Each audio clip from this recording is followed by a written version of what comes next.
Hello the YouTube, my name's Adam from Gunjack, coming at you guys today with a review of the ICS L86 LSW. Before we get into the replica, let's take a look into the gun's real steel counterpart. The SA-80, aka the small arms for the 1980s, is a British family of 5.56 NATO service rifles used by the British Army. The weapon system has been in use since 1985 and has seen a few upgrades in its adoption, with the most recent iteration, the A3 variant, being issued in 2018. The L86 is the squad automatic rifle variant of the SA-80 and has a heavier barrel and integrated bipod for that role. British fire teams fell back to using a more traditional belt-fed machine gun, but the L86 found a new purpose as a sharpshooter rifle before being withdrawn from service in 2019.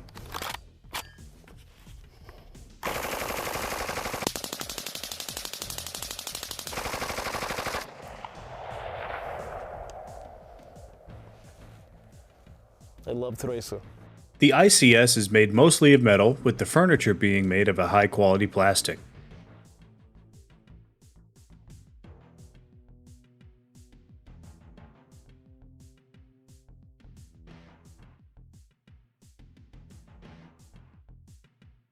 The bipod moves about freely and is adjustable for height.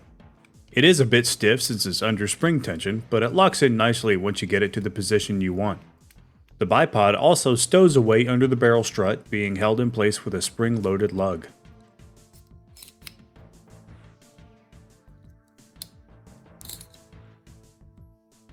The L86's handguard is a shorter version of the regular L85 version, and it's pretty comfortable to use. The battery compartment is accessed by flipping a latch on the underside of the handguard. There's not a lot of space, but it should fit a 7.4 volt LiPo with relative ease.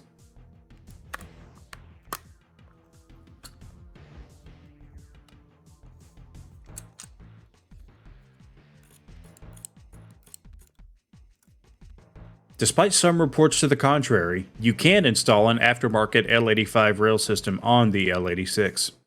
The one seen here is a Mad Bull version, and it did require some sanding to the L86's outer barrel, but it was a very easy install. I would actually recommend this modification since it adds a better solution for battery space and allows for rail accessories, which the original does not. The grip is hollow with a cap, which allows for storage of some kind of supplies like flashlight batteries or tactical snacks. The cap is held in place by tension, but the tolerance is very small, and you might need a pry tool of some kind to get it off the first few times.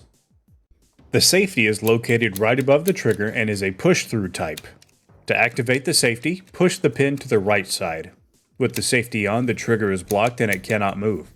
With the pin moved to the left, the safety is off and the gun can fire. The sight rail on the top of the receiver is a proprietary standard and can only fit the original rear sight or a SUSAT scope. ICS does sell a regular Picatinny rail for only $20, though at the L86's price point, I feel it should be included with the base gun, and it is not. To the rear, you'll find the L86's selector switch. For some reason, maybe for realism's sake, the selector isn't labeled. I decided to add my own just for the sake of convenience. The selector does click into place positively, and I've never had an issue with it. The SA-80 family is made to accept standard Stanag magazines, which is the same magazine used in the M4 and M16. With the L86 being considered an LMG at most fields and milsim events, it would be a good idea to find a drum or box magazine that is comfortable to use with the L86. Since it's a bullpup, that may be a challenge, but this Matrix box magazine works well for me. If that's not your style, the L86 should be compatible with a very wide array of M4 magazines. The L86 comes with a rear grip attached right behind the magazine. It's not super effective in airsoft since there's no recoil to mitigate, but it does allow you to stabilize the rifle in a static position. There is also a shoulder loop you can use to further this role if you like, though it might be a bit overkill. The charging handle is found on the right side of the gun. When you pull it back, you also expose the hop-up.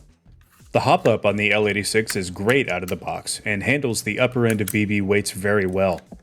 I found the L86 to be most effective with .28s or .30s, but it can be hopped to use more common BB weights without an issue. The charging handle can also be locked to the rear with the bolt catch. Just pull the charging handle back and push up on the bolt catch to keep it locked to the back. To release it, push on the bolt release or just pull the charging handle back and it'll ride forward. There's also a dust cover you can use if you want. The L86 comes with a modified version 2.5 gearbox. Though it doesn't have a quick change spring guide, ICS does provide a mechanism to adjust the rifle's FPS with an adjustable spring guide. The spring guide will be adjustable to 3 positions, which should equal out to about 370, 400, and 415 FPS respectively. With the L86's bullpup design, your range should average out to be at the upper end of 160 feet. So, what's the final verdict on this gun? Well, it's a distinctive and lightweight option for support classes. Most other support guns are either heavy and hard to move around, or lightweight but more prone to breakage with a less hardy gearbox design. The L86 is a good combination of being lightweight with being tough enough to spit out rounds for long periods of time. At a price of $550 new, it's far from an impulse purchase for most. If you like the bullpup design or have a soft spot for the SA80 series, it's very hard to go wrong with. Well, that about does it for this review. Thank you for watching. I hope you enjoyed this video, and if you did, please consider leaving a like or a comment and subscribing since I do have more Airsoft content coming. Thanks again, and as always, stay frosty.